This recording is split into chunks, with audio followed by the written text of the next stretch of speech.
जी, welcome back.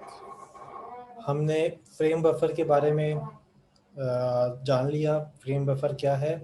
एक ऐसी memory location जो कि पिक्सल की इंफॉर्मेशन को होल्ड करती है, स्क्रीन पिक्सेल्स की इंफॉर्मेशन को होल्ड करती है, हम उसे फ्रेम बफर कहते हैं। अब इसी फ्रेम बफर के मुख्तलिफ जगह पे मुख्तलिफ नामों से भी इसको पुकारा जाता है। अब वो कौन सी जगह हैं और उनको क्यों उस नाम से पुकारा जाता है, ज़रा हम उसको भी देख लेते हैं। तो हमारे पास एक टर्म आ रही है रिफ्रेश बफर। रिफ्रेश बफर भी फ्रेम बफर को कहते हैं, लेकिन इसको रिफ्रेश बफर क्यों कहते हैं? आपने देखा था कि जब हम सीआरटी को जो है वो टॉपिक में हम रिफ्रेश रेट की बात कर रहे थे, तो रिफ्रेश रेट जो है वो ये था कि आपने एक ही इमेज को आपने बार बार प्लॉट करना है ताकि वो कंटिन्यूसली जो है वो आपको स्क्रीन पे नज़र आती रहे।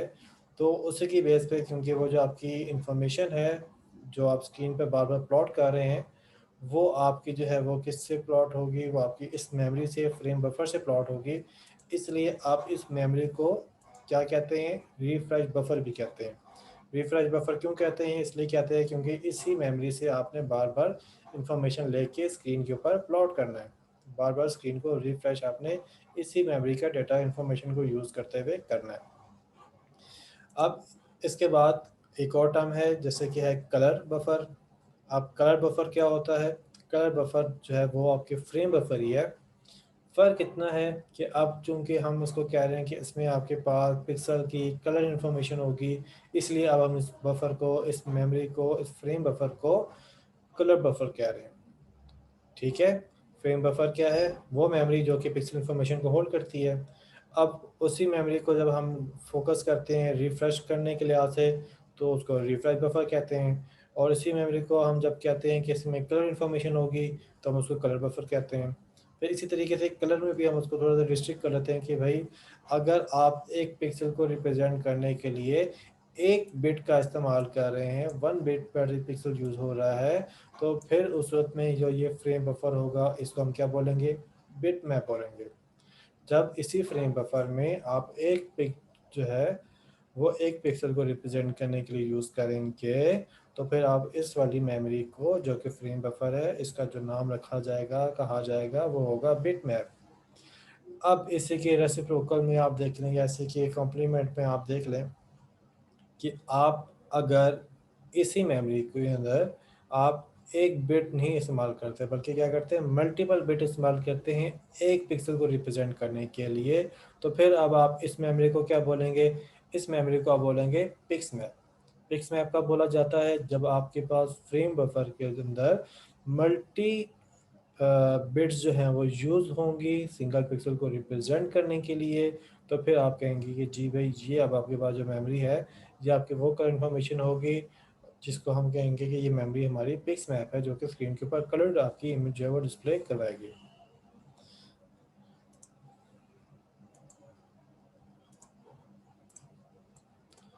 इसके बाद हम आते हैं और एक और जो टॉपिक है, जो कि हमारे पिछले टॉपिक से थोड़ा-सा कॉम्प्लीमेंट में आता है, जो कि हमने पहले देखा था रास्टर स्कैन सिस्टम।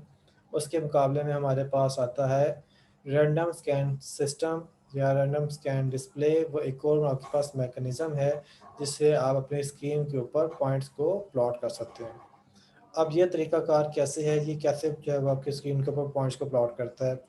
तो इसमें तरीक़ाकार कुछ ऐसा है कि जैसे आप रास्टर स्कैन में जो है पूरी स्क्रीन को प्लॉट करते हैं या पूरी स्क्रीन को स्कैन करते हैं, इसमें आप पूरी स्क्रीन को स्कैन नहीं करते। बजाय इसके कि आपने जो शेप बनानी है, आप क्या करेंगे, आप उस शेप के स्टार्टिंग पॉइंट से स्टार्ट करेंगे और उसको जो है वो प्लॉट करते जाएँगे, उसके एंडिंग पॉइंट तक आप उसको प्लॉट कर लेंगे। तो इस तरीके से आपकी जो स्क्रीन है, वो प्लॉट होगी with the help of random scan display. अब एग्ज़ाम्पल में देखें कि जी आपके पास वो एग्ज़ाम्पल है, इसमें आपका जो है वो एक आपने एक ट्रायंगल बनाना है, जो कि रिज़ल्टेंट आपको इस वाले डायग्राम में नज़र आ रहा है। तो आपने स्टार्ट किया इस वाले पॉइंट से, फिर आपने इसको जो है वो स्कैन और प्लॉट आपने जो है वो इस डायरेक्शन में किया, जिससे आपके पास ये वाली लाइन बन गई। फिर आपने फर्दर इसको यहाँ पे स्कैन और प्लॉट किया, इस तरह से आपके पास ये बन गई। फिर इसके बाद आपने इस तरीके से स्कैन और प्लॉट किया और इस तरीके से आपके पास ये बन गई और आपके पास ये शेप जो है बन गई। और फिर इसी तरीके से आप इसी पाथ के ऊपर जो है वो मूव करते जाएगी और आपके पास ये वाली शेप जो है वो कंटिन्यूसली आपको विजिबल होती रहेगी। तो ये तरीका है आपके पास स्क्रीन के ऊपर रैंडम स्कैन डिस्प्ले की मदद से स्क्रीन के ऊपर इमेजेस को और शेप्स को प्लॉट करने का। इसमें फ़ायदा तो ये है कि अगर सिंपल आपकी जो है वो शेप्स हों फिर तो ये बड़ी क्विकली इसके ऊपर रिस्पॉन्स आता है, बड़ी क्विकली जो है ये आपके शेप्स वगैरह प्लॉट कर लेता है और उसमें जो है वो सेंस भी आती है कि हमें पूरी स्क्रीन को स्कैन करने की क्या ज़रूरत है। लेकिन अगर आपके पास जो है वो शेप कॉम्प्लेक्स होती जाए, इतनी कॉम्प्लेक्स हो जाए कि आपके पास कंप्यूटेशन करते हुए आपको ये भी डिसाइड करना पड़े कि शेप को स्टार्ट कहाँ से किया जाए, फिर उसमें ये भी डिसाइड करना पड़े कि जी अब जो है इसमें जो आपने शेप प्लॉट की है इसके अंदर जो इंटरसेक्शन आएगा तो इंटरसेक्शन से लाइन जो है वो किस लाइन को आपने जो है फॉलो अप करते हुए जो है वो स्कैनिंग करनी है। फिर आपने इसका भी ख्याल करना है कि आपके जो है वो इसमें रिफ्रेश रेट इतना रहे कि यूज़र को जो है वो कंटिन्यूसली जो है स्क्रीन के ऊपर जो है इमेज है नज़र आती रहे।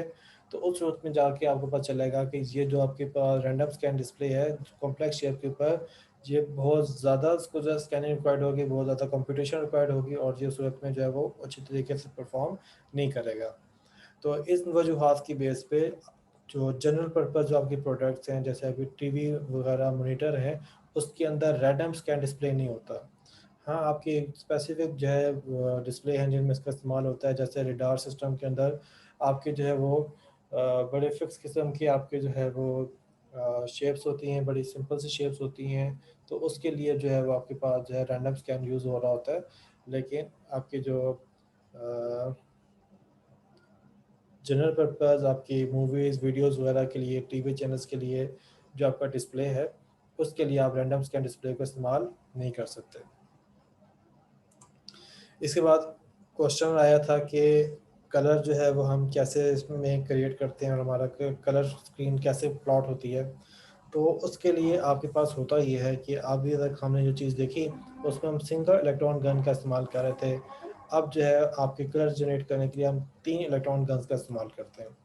अब 3 इलेक्ट्रॉन गन्स पे देखें तो आपके पास जो है वो एक रेड कलर का, ग्रीन कलर का और एक ब्लू कलर का है। तो एक्चुअल में ऐसा नहीं होता कि रेड कलर की इलेक्ट्रॉन बीम थ्रो करे और ग्रीन वाली इलेक्ट्रॉन बीम थ्रो करे और ब्लू वाली इलेक्ट्रॉन बीम थ्रो करे, तो ऐसा नहीं होता। इसमें ऐसा है कि आपकी 3 अलग-अलग इलेक्ट्रॉन बीम जो है वो थ्रो की जाती हैं। अब तीनों को अलग-अलग थ्रो करने की वजह है, वो वजह ये है कि आपकी जो कलर स्क्रीन्स होती हैं, इन कलर स्क्रीन्स के ऊपर आप जो है जो फास्फोरस स्क्रीन है उसमें ना आप डिफरेंट कंपोजिशन करते हैं। डिफरेंट कंपोजिशन से क्या होगा कि एक कंपोजिशन करने से आपके पास वो जो स्पॉट है अगर उस पे इलेक्ट्रॉन बीम स्ट्राइक करे तो ब्लू कलर जनरेट करती है। एक और कंपोजिशन है जिसमें आपके पास क्या होगा कि उस पे इलेक्ट्रॉन बीम स्ट्राइक करे तो उस पे रेड कलर ग्लो होगा। एक और स्पॉट है जिसके ऊपर अगर आप इलेक्ट्रॉन बीम थ्रो करें तो उसमें आपका ब्लू कलर जो है वो आपका प्लॉट होगा। तो इस तरीके से आपके जो तीनों कलर जो है वो आपके 1 पिक्सल के लिए आप वहाँ भी प्लॉट कर सकते हैं। तो इस तरीके से आपकी जो फास्फोरस स्क्रीन होती है बड़ी डेलिकेट तरीके से बनाई जाती है जिसमें आपके 1 पिक्सल के अगेंस्ट 3 स्पॉट्स क्रिएट किए जाते हैं जो रेड, ग्रीन और ब्लू कलर की कंपोजिशन होल्ड करते होते हैं। फिर आपका जो 3 इलेक्ट्रॉन बीम्स होती हैं, एक इलेक्ट्रॉन बीम का ये काम रखा जाता है कि उसने रेड के स्पॉट पे स्ट्राइक करना है, दूसरे का ये काम रखा जाता है कि उसने ग्रीन पे पे स्ट्राइक करना है और तीसरी ने ब्लू पे स्ट्राइक करना है। तो इस तरीके से एक ही पिक्सल के लिए 3 इलेक्ट्रॉन बीम जो है वो इलेक्ट्रॉन थ्रो करती हैं और वो जो इलेक्ट्रॉन जो थ्रो होती हैं वो उस खास स्पॉट्स के ऊपर स्ट्राइक होती हैं 1 पिक्सल के, जिससे वो आपके पास कलर पिक्सल जो है वो जनरेट होता है। तो इस तरीके से आपके स्क्रीन के ऊपर जो है वो कलर जो है वो जनरेट किए जाते हैं। जो आपके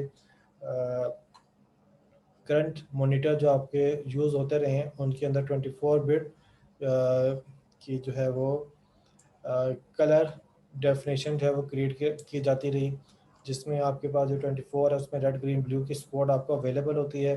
तो उसके अंदर आपका यही मैकेनिज़्म इस्तेमाल होता रहा और इसको आप जो है वो फुल कलर या ट्रू कलर भी कहते हैं। इसके बाद आ जाते हैं फ्लैट पैनल डिस्प्ले में। फ्लैट पैनल डिस्प्ले आपके पास ऐसे डिस्प्लेज हैं जो कि साइज़ में भी कम होते हैं और दूसरा ये बिल्कुल फ्लैट होते हैं। तीसरा इसमें पावर कंजम्पशन जो है वो CRT की निस्बत कम होती है। इसमें आपके पास डिफरेंट किस्म के डिस्प्लेज मौजूद हैं। इसमें से आपके पास प्लाज्मा डिस्प्ले हैं जो कि बहुत ज़्यादा इन नहीं हुए, लेकिन इनकी खूबी ये थी कि ये बड़े शार्प कलर जो है इनके जनरेट होते हैं। इनके नुकसान ये था कि एक तो ये बहुत एक्सपेंसिव थे, सेकेंडली बल्कि बहुत ज़्यादा थे, वज़नी बहुत ज़्यादा थे। तीसरी इसमें ये कि पावर कंजम्पशन इसकी ज़्यादा थी। चौथा इसमें ये कि ये हीट बहुत ज़्यादा प्रोड्यूस करते हैं, जिसकी वजह से आपका कमरा जो है वो हीटअप हो जाता है। और इसके अलावा जो है ये नाजुक बहुत है कि इसमें अगर आपके पास ज़्यादा डैमेज हो जाए तो पूरा का पूरा डिस्प्ले इसका जो है वो ख़राब हो जाता है, ज़ाया हो जाता है। तो प्लाज़्मा भी आपके पास फ्लैट पैनल के एग्जांपल में है। इसके बाद आपके पास है एलईडीज़। एलईडी में क्या होता है कि आपके पास जो एक पिक्सल है, वो आपके पास जो है वो set of LED, smaller LEDs से मिलके बना होता है, जो कि आपके डिफरेंट कलर जो जनरेट कर रहे होते हैं। ऐसा से आपके पास आपकी पूरी स्क्रीन के ऊपर जो है वो ढेर सारी जो है मिलियन एंड ट्रिलियन जो है वो आपके पास जो है एलईडीज़ लगी हुई होती है, और उन एलईडीज़ को कंट्रोल करके डिफरेंट कलर जनरेट करके आपकी स्क्रीन के ऊपर आउटपुट शो हो रही होती है। फिर इसके बाद आपके पास एक और एग्जांपल है एलसीडी की। एलसीडी आपके पास जो है वो एक ऐसा मैकेनिज़्म है जिसमें आप लिक्विड क्रिस्टल को यूज़ करते हैं, और वो क्रिस्टल उस खसूसियत का हामिल होता है कि जब इसको इलेक्ट्रिक चार्ज प्रोवाइड किया जाए तो ये अपना जो फॉर्म है, जो अपना इसका स्ट्रक्चर है, उसको ये तब्दील कर लेता है। और उस तब्दील स्ट्रक्चर होने की वजह से ये होता है कि जो उसमें से लाइट पास हो रही होती है, वो लाइट का जो एंगल होता है वो चेंज हो जाता है, और आपको आउटपुट के ऊपर कुछ स्पॉट्स से या कोई ग्राफिक्स से आपको नज़र आना शुरू हो जाते हैं। तो ये आपके पास एलसीडी होती है। फ्लैट पैनल डिस्प्ले में हम जो है ना दो कैटेगरी जो है डिस्कस करते हैं।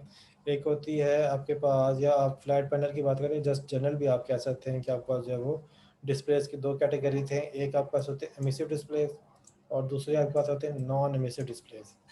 एमिसिव डिस्प्लेस कौन से होते हैं? ऐसे डिस्प्ले जो कि अपनी लाइट खुद प्रोड्यूस करें, उनको आप एमिसिव डिस्प्लेस कहते हैं। मिसाल के तौर पे प्लाज्मा अपनी लाइट खुद प्रोड्यूस करता है कि इसमें आप गैस को चार्ज करते हैं, और गैस आयोनाइज होने की वजह से आपकी एनर्जी जो प्रोड्यूस होती है in the form of light. तो ये अपनी लाइट खुद प्रोड्यूस करते हैं। एलईडी की बात करें तो एलईडी भी अपनी लाइट जो है वो खुद प्रोड्यूस करता है, फॉरवर्ड बायस और रिवर्स बायस के कॉन्सेप्ट को यूज़ करते हुए। फिर इसके बाद आपके पास आते हैं एलसीडी। एलसीडी जो है वो आपकी एमिसिव डिस्प्ले नहीं है, बल्कि वो क्या है, वो नॉन एमिसिव डिस्प्लेज हैं।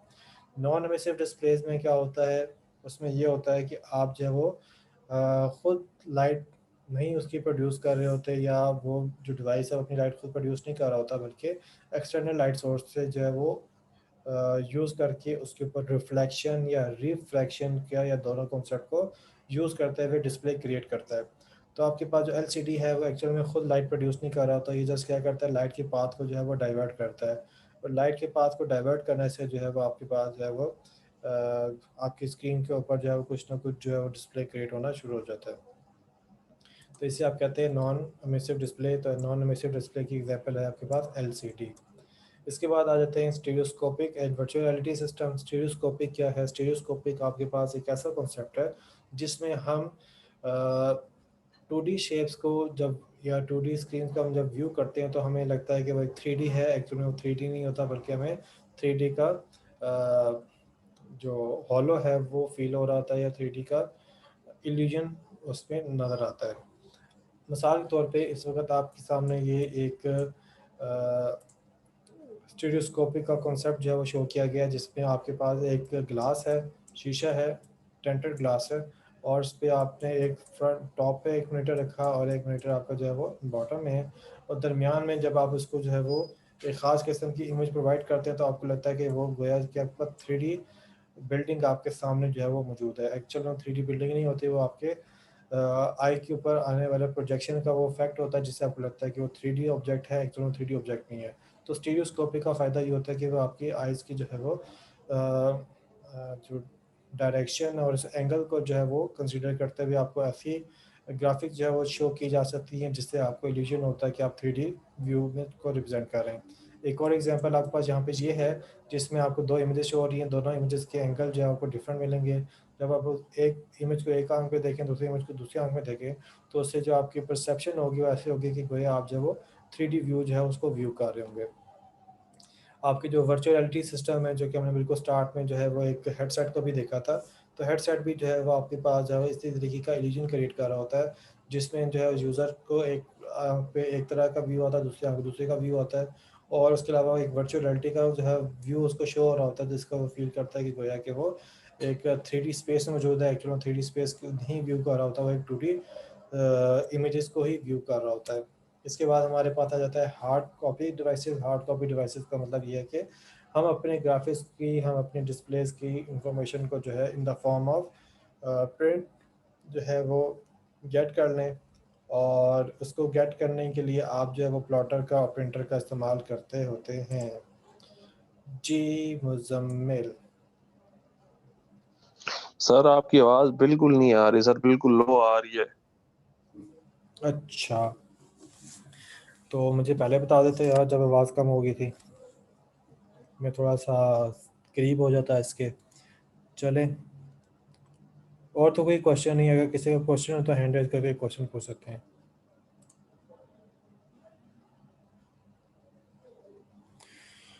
Okay good.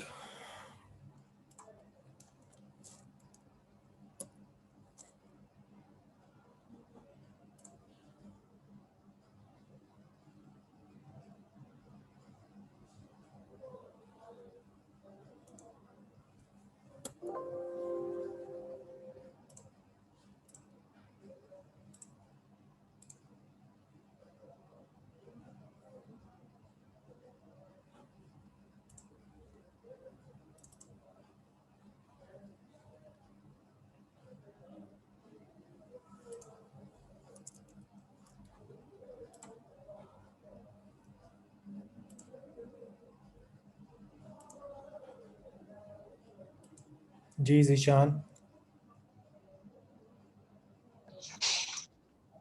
सर ये पूछना था कि ये थ्योरेटिकल सब्जेक्ट है या इसमें प्रोग्रामिंग भी है?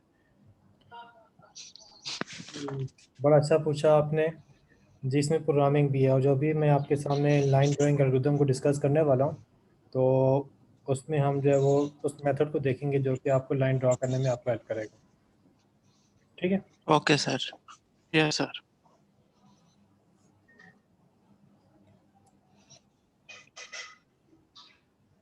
जीशान अपना माइक बंद करते हैं।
ओके, क्योंकि मेरे पास टाइम ज़रा शॉर्ट होगा और ज़रा इसकी डिस्क्राइब करना, और इसको ज़रा मैं चाहता हूँ कि आपके सामने इसको ड्राई रन करूँ, तो इसकी डिस्क्रिप्शन के ऊपर मैं ज़्यादा फोकस नहीं कर रहा। उसमें बहुत सारी चीज़ें ऐसी होंगी जो कि हम यहाँ पे ज़रा कवर कर लेंगे, तो होपफुली आप जब पढ़ेंगे उसको अभी समझने के बाद जब दोबारा आप उसकी डिस्क्रिप्शन को पढ़ेंगे तो आपके लिए आसानी होगी कि उसमें क्या बात की जा रही है।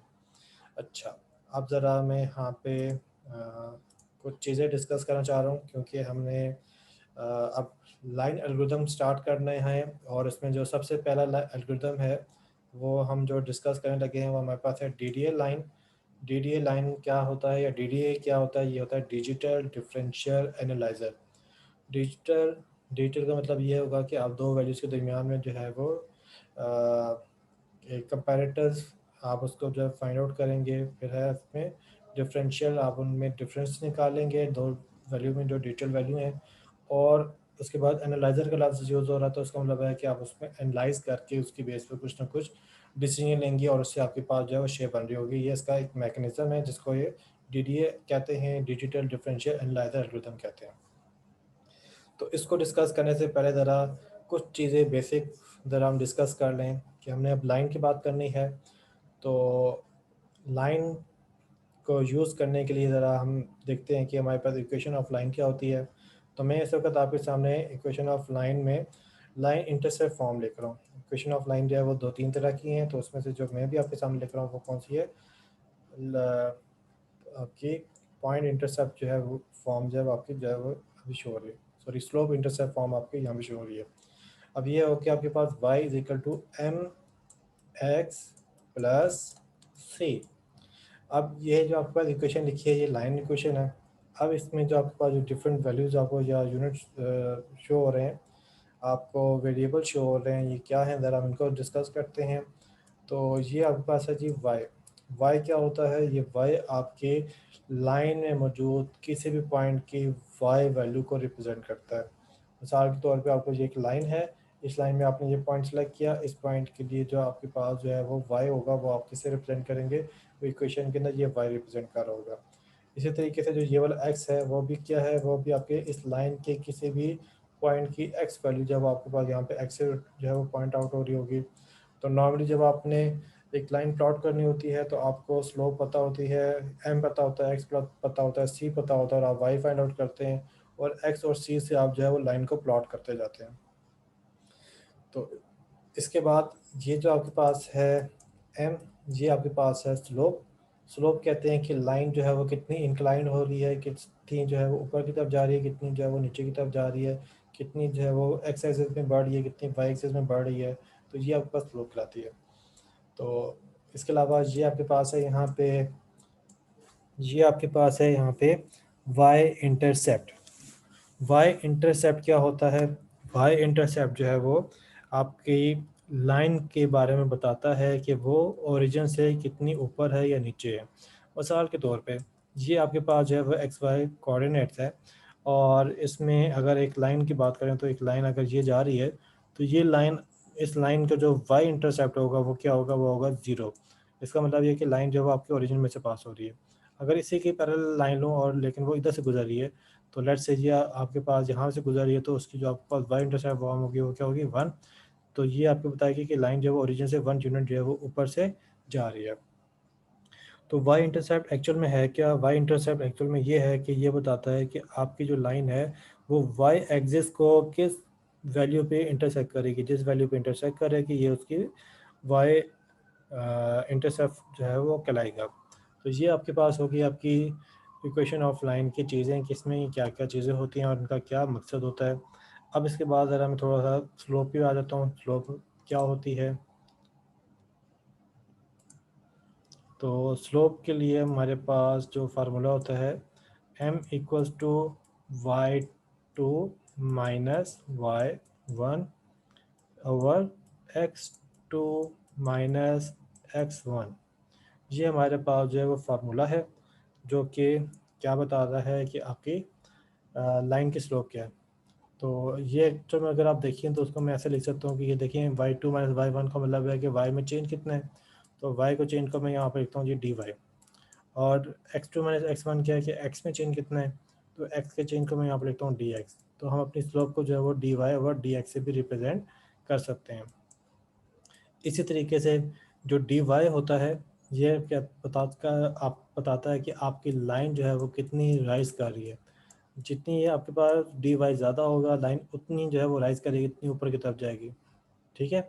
इसी तरीके से जो dx है ये बताता है कि आपकी लाइन कितनी रन कर रही है। जितनी ज़्यादा आपका dx होगा उतनी ज़्यादा आपकी लाइन जो है वो रन कर रही होगी, इतनी ज़्यादा जो है एक्स एक्सिस में उसकी लेंथ होगी। तो ये होगी आपके पास स्लोप। अब एक और चीज़ वो ये कि हम जो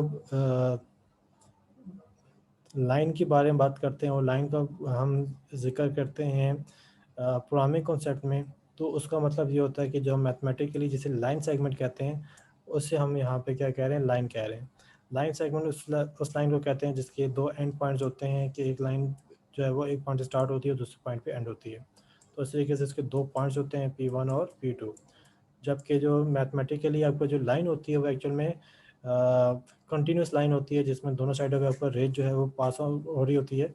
लेकिन हम जो यहाँ पे लाइन को यूज़ कर रहे होंगे हम वो कंटिन्यूस लाइन को जिक्र नहीं कर रहे होंगे, बल्कि हम उस लाइन को जिक्र कर रहे होंगे जिसको मैथमेटिकली लाइन सेगमेंट कहते हैं।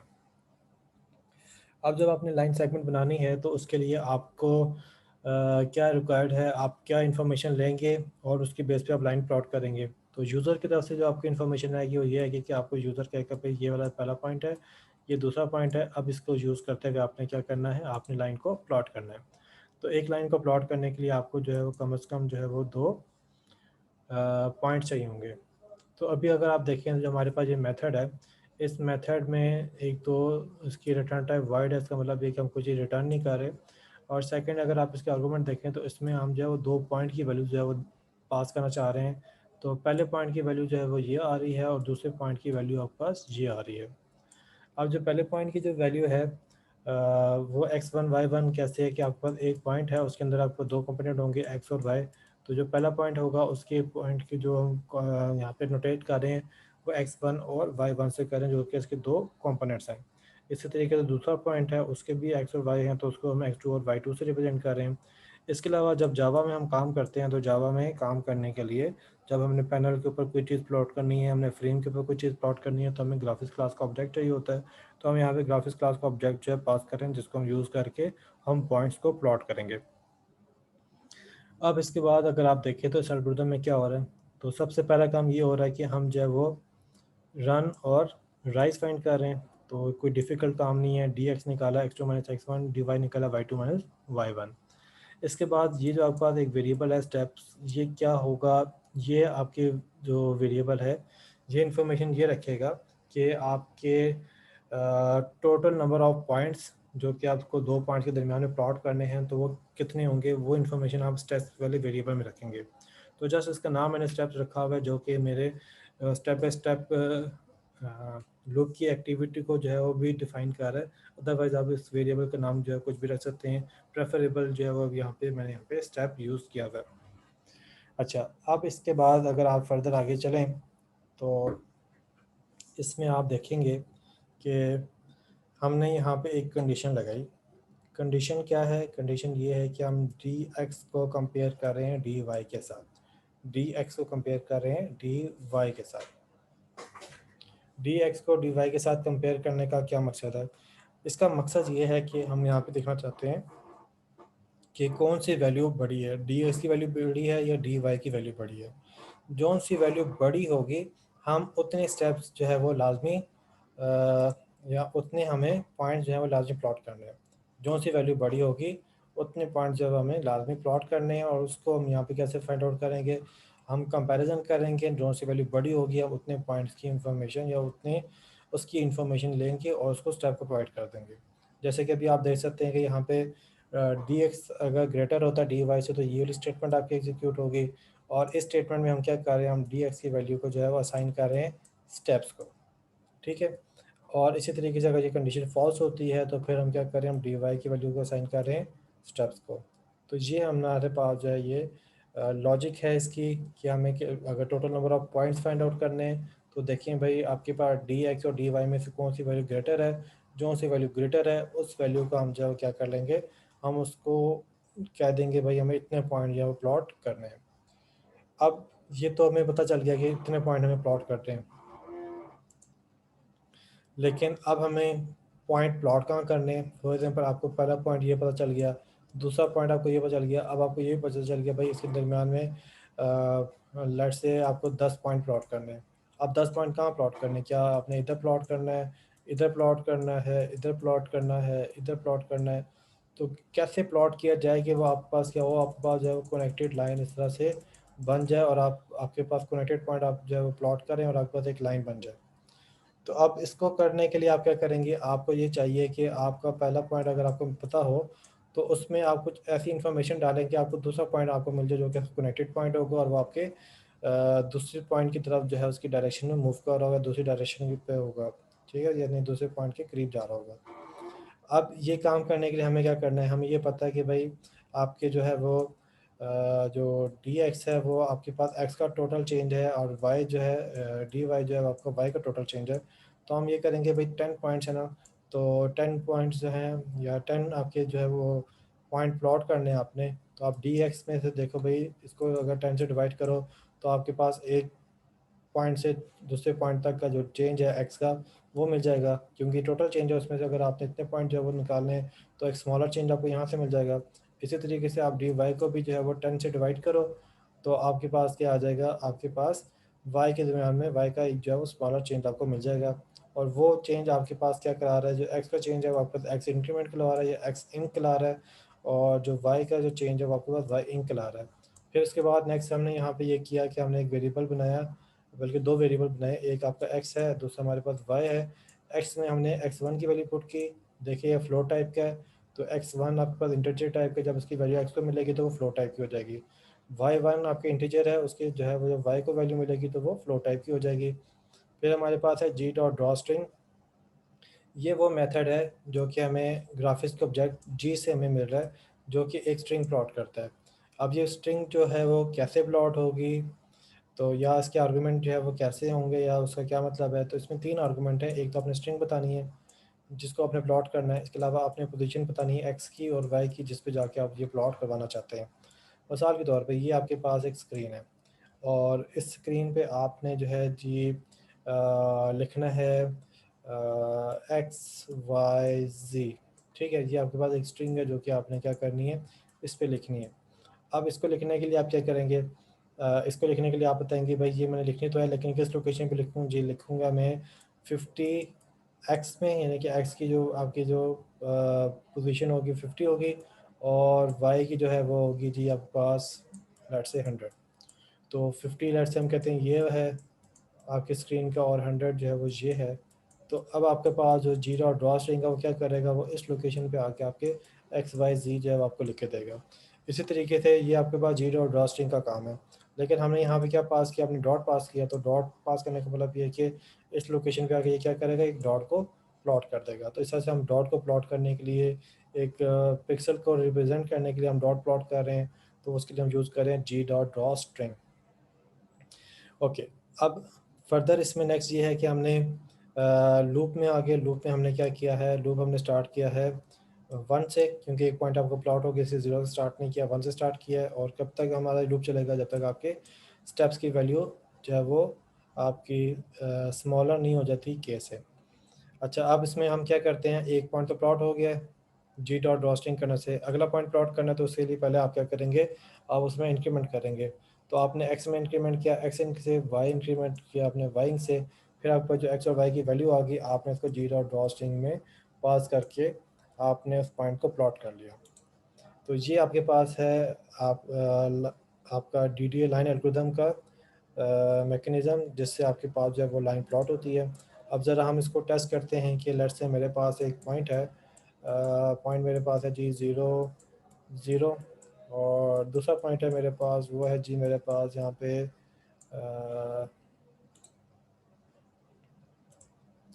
दूसरा पॉइंट मेरे पास है यहाँ पे 3 3। अब ज़रा हम इसकी वर्किंग देखते हैं कि ये हमारे एल्गोरिथम में किस तरह से यूज़ होगी और हमारी लाइन किस तरह से प्लॉट होगी। तो हमारे x1 में वैल्यू क्या आई, 0, y1 में क्या वैल्यू आई, 0। ये कहाँ से आ रही है, 0.1 की वैल्यू आ रही है, ठीक है।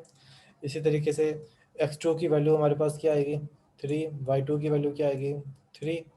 अब आपने x2 माइनस x1 करना है, x2 की वैल्यू है 3, x1 की वैल्यू 0, dx में क्या आ गया, 3 आ गया। इसी तरीके से y2 की वैल्यू आपके पास है 3, y1 की वैल्यू आपके पास 0, तो आपका dy क्या आ गया, 3 आ गया। अब इसके बाद यहाँ पे स्टेप्स हैं वो हमारे पास क्या होंगे, तो वो हमने देखा यहाँ पे कि ये dx की वैल्यू है 3 और dy की वैल्यू है 3, कंपेयर किया तो ये कंडीशन फॉल्स होगी, क्योंकि dx जो है वो dy से ग्रेटर नहीं है, 3 जो है वो 3 से ग्रेटर नहीं है। तो हमारे पास जो है वो एस वाली कंडीशन चलेगी, एस वाले में हमारे पास 3 है dy में, और ये किसको साइन हो जाएगा, ये आपके स्टेप्स को साइन हो जाएगा। अब आपने नेक्स्ट काम ये किया कि dx में वैल्यू पड़ी है 3, स्टेप्स में वैल्यू पड़ी है आपके पास 3, आपने इसको फ्लोटिंग जो है वो डिवाइड किया तो आपके पास जो है एक्स इन की वैल्यू आ जाएगी 1.0। इसी तरीके से डी वाई की वैल्यू है 3 और स्टेप्स की वैल्यू है 3, तो आप जब इसको डिवाइड करेंगे तो वाई इन की वैल्यू भी क्या आ जाएगी 1.0। अब आपने क्या किया, अब आपने ये किया कि जी जो आपके पास x में वैल्यू पड़ी है 0, y में वैल्यू y1 में वैल्यू पड़ी है आपके पास 0, तो आपने इसको x को साइन किया, y को साइन किया, तो x और y जो है वो फ्लोट टाइप के हैं, जब इसको वैल्यू मिलेगी तो ये हो जाएगा 0.0 और ये भी आपके पास हो जाएगा 0.0। अब जब इसको ये 0.0 आ गया, इसके बाद आपने जी डॉट ड्रॉ स्ट्रिंग को यूज़ किया, यहाँ पे आपके पास वैल्यू आई 0.0 और यहाँ पे वैल्यू आई 0.0। अब जो आपके पास ये जी डॉट ड्रॉ स्ट्रिंग है कि इंटीजर वैल्यू रिसीव करता है, तो आपने यहाँ पे इसको इंटीजर में कास्ट कर दिया। जब इंटीजर में कास्ट किया तो ये हमारे पास वैल्यू आ गई 0.0। ठीक हो गया। अब जब ये 0.0 वैल्यू उसको रिसीव होगी और उसने 0.0 पे जाके पॉइंट प्लॉट करना है, तो अगर आप यहाँ पे देखें तो अगर ये मैं इसकी स्क्रीन कोऑर्डिनेट्स को आपके जो है उसकी वैल्यू रिप्रेजेंट करूँ, तो ये x का 0 है, ये 1, ये 2, 3, 4, 5, 6 और ये 7 है, और ये 0, 1, 2, 3, 4, 5 और 6 और ये 7। ठीक है, तो ये इसके जो है वो कोऑर्डिनेट्स हैं। तो अब 0.0 का मतलब ये है कि इस वाली लोकेशन के ऊपर हम जो है वो क्या करें, जीरो ड्रॉ स्ट्रिंग की मदद से हम यहाँ पे एक पॉइंट को प्लॉट कर रहे हैं। अब ये एक पॉइंट प्लॉट हो गया। अब फर्दर आगे चलते हैं, तो हमारे पास k की वैल्यू यहाँ पे 1 है और कंडीशन हमारी 2 हो जाएगी कि 1 लेस देन 3 होगा, और इसके बाद हमने x में इंक्रीमेंट किया, x में इंक्रीमेंट करना तो ये बन जाएगा आपके पास 1.0, 1.0, यानी कि x में 0.0, x इंक्रीमेंट में 1.0, आपने प्लस किया तो 1.0 जो आपके x में आ गया। अब यहाँ पे 1.0 1.0 रिसीव होगा तो ये वैल्यू बनेगी 1.1, तो 1.1 पे आपके पास जो है वो जी डॉट ड्रॉ स्ट्रिंग जो है वो एक पॉइंट को प्लॉट कर देगा। ठीक हो गया। इसी तरीके से आपका जो है लूप आइट्रेट होगा, आपके की वैल्यू 2 होगी, कंडीशन ट्रू होगी, अब आपके पास यहाँ पे इंक्रीमेंट होगा तो ये हो जाएगा 2.0 और ये भी हो जाएगा 2.0। तो अब आपके पास वैल्यू आ गई 2.0, सॉरी, जब इसमें वैल्यू बनेगी 2 और 2 बनेगी, और 2 और 2 आपके पास यहाँ पे प्लॉट हो जाएगा। इस तरीके से आपके पास 3 प्लॉट होगा और 4 प्लॉट नहीं होगा, क्योंकि उस वक्त में क्या होगा, आपका लूप जो है वो क्लोज हो जाएगा। और आपके पास इसमें देखें तो कनेक्टेड पिक्चर की वजह से आपके पास एक लाइन जो है वो बन गई। ओके, तो डियर स्टूडेंट, हमारा सेशन यहाँ पे क्लोज होता है। तो आखिरी 30 सेकंड्स रह गए हैं। अगर किसी का कोई क्वेश्चन है जो कि हम इसमें कवर कर सके तो आप पूछ सकते हैं। Okay, good.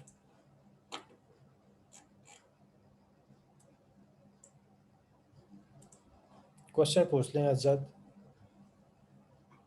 जवाब शायद ना मिले। जी अज़द।